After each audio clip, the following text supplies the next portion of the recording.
नमस्कार दोस्तों, स्वागत है आपका अपने YouTube channel how to grow money में।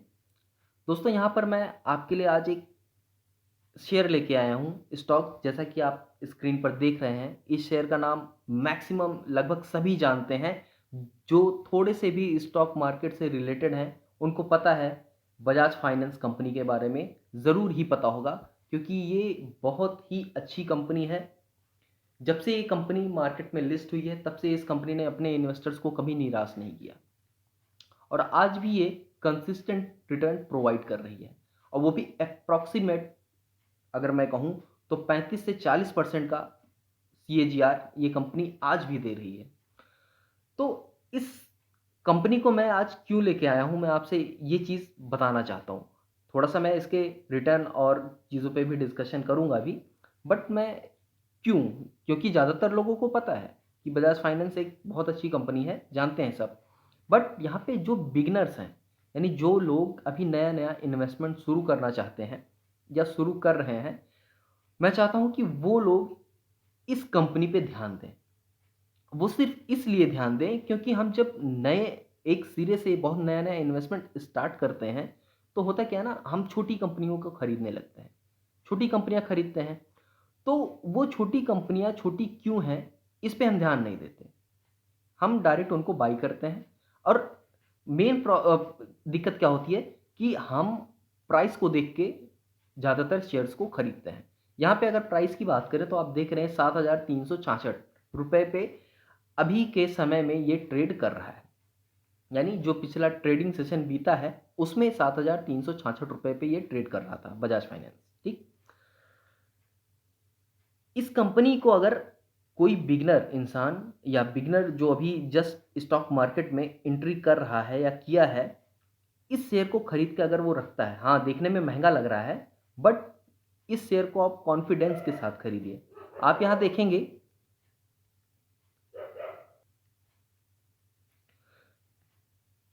तो यहाँ पे देखिए कि जो बजाज फाइनेंस का प्राइस है वो ₹7,366 है। बहुत ही कॉस्टली आपको लग रहा होगा, बट आप जब इस कंपनी को बाई करेंगे, खरीद के रखेंगे, इसका एक शेयर ही खरीद के रखिए, मत बहुत रखिए।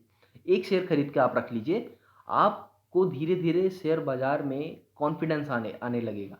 जब आप देखेंगे 2 महीने, 4 महीने, 6 महीने बाद ये कंपनी आपको धीरे-धीरे जब रिटर्न देगी, 1 साल में आपको अगर ये 20% 30% की रिटर्न देगी, हालाँकि इसका जो रिकॉर्ड है वो लगभग 35 से 40% का रिकॉर्ड है इसका, पिछले 10 सालों का।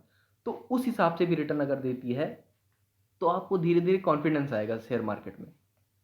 हाँ, टेंशन थोड़ा स्टार्टिंग में होगा क्योंकि बहुत कॉस्टली स्टॉक है, बट ये ही बहुत अपना कन्विक्शन अगर बढ़ाना है, डेवलप करना है, स्ट्रॉन्ग हैंड के साथ एंट्री मारनी है, तो मेरे हिसाब से आपके पोर्टफोलियो में पहला स्टॉक तो बजाज फाइनेंस का ही होना चाहिए। आपको धीरे-धीरे जब भरोसा होने लगेगा स्टॉक मार्केट में, ज़ाहिर-सी बात है स्टॉक मार्केट बहुत ही रिस्की गेम है, इसको बहुत सोच समझ के ही खेलना चाहिए। और वो कॉन्फिडेंस खेलने का तभी आएगा जब आपके पास 1-2 स्टॉक ऐसे होंगे जहाँ पे आपको रिटर्न मिल रहा होगा। जब आपके नज़रों के सामने आपका पोर्टफोलियो ग्रीन में होगा ना, तो ऑटोमेटिक आपके अंदर कॉन्फिडेंस डेवलप होगा। अगर पोर्टफोलियो आपका रेड है, रेड दिख रहा है, तो कितने भी कन्विक्शन आप मार लीजिए, बिगिनर्स के तौर पे तो वहाँ पे हमारा मन टूट ही जाता है।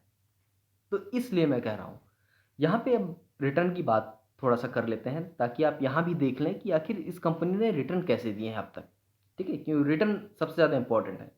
तो यहाँ पे मैं आपको दिखा दूँ, 1 डे में आप देख रहे हैं रिटर्न जो है वो 1 डे का छोड़ दीजिए, 1 डे का 1% का रिटर्न है। इसके बाद अगर हम देखें तो 1 वीक का देखते हैं। 1 वीक का रिटर्न अगर आप यहाँ देखेंगे, तो यहाँ पे आप देख रहे हैं कि ये 1% डाउन है। 1 मंथ का देख लेते हैं। 1 मंथ का देखिए, 1 मंथ में आप देख रहे हैं कि 11% अप है। 11.6% अप है बजाज फाइनेंस। 1 साल का देख लीजिए, 1 साल में मैंने आपसे कहा ना कि ये 40% का लगभग सीएजीआर दे रहा है। 1 साल में आप देख रहे हैं कि इसने 55% का रिटर्न दिया है, यानी 55% अप हो चुका है पिछले 1 साल में। 3 साल में देख लीजिए, 3 साल में ये कंपनी 144% अप है। ज़ाहिर-सी बात है, क्यों इतना अब आप कहेंगे 55% अगर दे रहा तो ये 144 क्यों है? इसको तो थोड़ा सा और ज़्यादा होना चाहिए। अब आप देख ही रहे हैं कि अभी कितना क्या समय बीता है, कोरोना काल बीता है, कोरोना का समय बीता है। तो फिर भी अगर कोरोना के समय में भी पिछले 2-3 सालों में भी अगर ये कंपनी 144% का रिटर्न दे रही है, दैट्स मीन आपका मनी 1.5 गुना हो गया है। ठीक है, आपके मनी को मिला के 2.5 गुना हो गया। तो यहाँ पे आप देख रहे हैं पिछले 3 साल में कंपनी ने 144% का रिटर्न दिया है। 5 साल की बात करें तो 5 साल में आप देख रहे हैं कि इस कंपनी ने 491% का रिटर्न दिया है। ठीक है,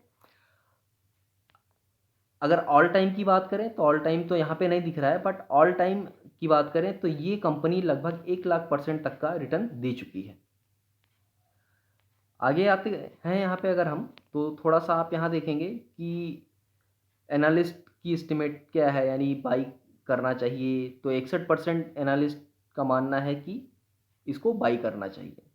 तो जाहिर सी बात है कंपनी अच्छी है तो बाई करना चाहिए। इसमें अभी ग्रोथ पोटेंशियल बहुत है, क्योंकि कंपनी का एनपीए, ये फाइनेंसिंग सेक्टर की कंपनी है और फाइनेंसिंग सेक्टर की कंपनी का एनपीए अगर बहुत कम है, ठीक है, 1% भी एनपीए नहीं है इसका, तो एनपीए बहुत अच्छा है इसका। साथ साथ इसका प्रॉफिट ग्रोथ मेंटेन है, ये अपने प्रॉफिट को बहुत अच्छे से मेंटेन करके रखा है। इसका ईपीएस बहुत अच्छा है, देखिए यहाँ पे ईपीएस देखिए 98 का है। यहाँ पे मार्केट कैप आप देखिए 4,42,000 करोड़ का है। आरओई 12% का है। पी रेशियो 99, फाइनेंसिंग सेक्टर की कंपनी है, उसके बावजूद इसका जो पी है वो 99 का है, बहुत ही अच्छा माना जाएगा।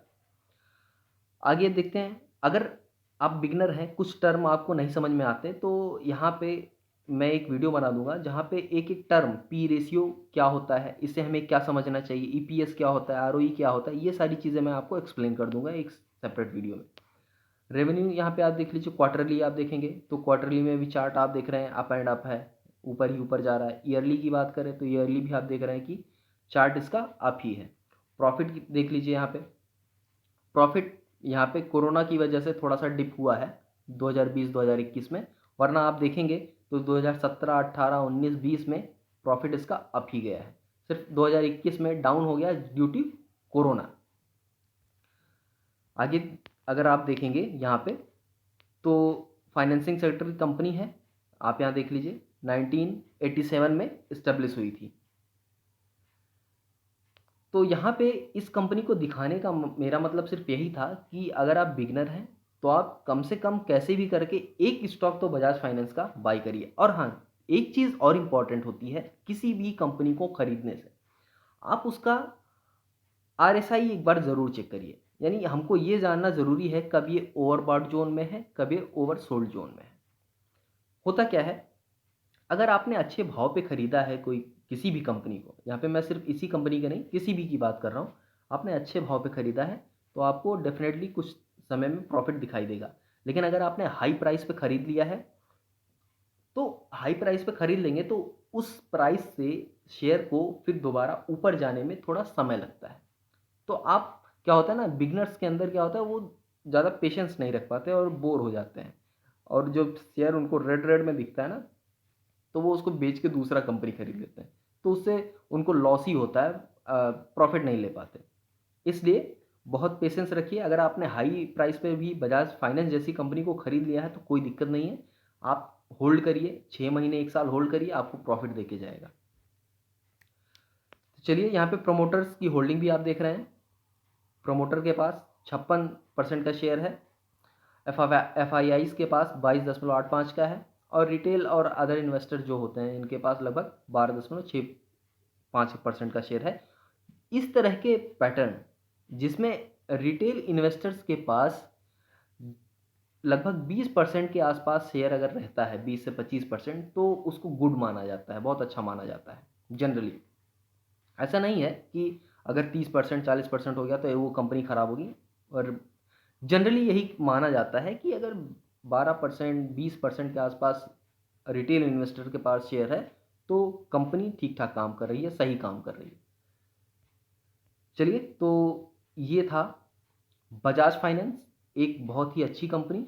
उम्मीद है आप अपने माइंड से कन्विक्शन बढ़ाएंगे, अब माइंड को स्ट्रांग करेंगे। Beginners, be an investor and learner investor. Learn करना मत छोड़िए, आप लर्न करेंगे आपको फ़ायदा मिलेगा। जितने ज़्यादा आप लर्निंग करेंगे उतने ज़्यादा आप धीरे धीरे आपको महसूस होगा कि आप सीख रहे हैं चीज़ों को और प्रॉफिट कमा रहे हैं बिंदास। चलिए, तो आज के लिए बस इतना ही। मिलते हैं नेक्स्ट वीडियो में, तब तक के लिए धन्यवाद।